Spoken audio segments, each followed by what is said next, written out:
અમરેલી કુકાવા વડિયા તાલુકાના 45 ગામોમાં એકસાથે જળ સંચય અભિયાનનો પ્રારંભ કરાયો છે. જંગર મુકામે યોજાયેલા કાર્યક્રમમાં તળાવો ઊંડા ઉતારવાની કામગીરીનું ખાતમુહૂર્ત તેમજ સોલાર વિલેજ અને ગ્રામ્ય મોડેલ તળાવનું લોકાર્પણ કરાયું હતું.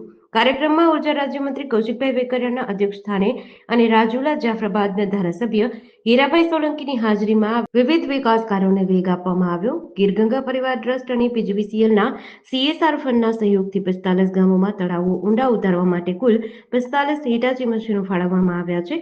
આ માટે પીજીવીસીએલ દ્વારા અંદાજે ₹6.5 કરોડથી વધુનું CSR ફંડ મંજૂર કર્યું છે. જંગર ગામે પ્રધાનમંત્રી સૂર્યઘર મફત વીજળી યોજના અને સ્થાનિક દાતાઓના સહયોગથી 100% સોલાર આધારિત ગામ તરીકે વિકસાવવામાં આવ્યું છે. ગામમાં દરેક ઘરમાં સોલાર સિસ્ટમ સ્થાપિત થતા ગામ સંપૂર્ણ વીજળી મુક્ત બન્યું છે. આ કાર્યમાં રવજીભાઈ પી વસાણી ગ્રુપનો મહત્વનો ફાળો રહ્યો છે. કૌશિક વેકરિયાએ જણાવ્યું કે જળ સંચયના કાર્યો ભવિષ્યની પેઢી માટે અત્યંત મહત્વપૂર્ણ છે અને ખેડૂતોને તેના લીધે સીધો લાભ થશે. અમરેલી જિલ્લામાં રોડ, શાળા, આંગણવાડી અને જળ સંચય સહિતના વિકાસ કાર્યો ઝડપી ગતિએ આગળ વધી રહ્યા છે અને સર્વાંગી વિકાસનો સંકલ્પ સાકાર થઈ રહ્યો છે.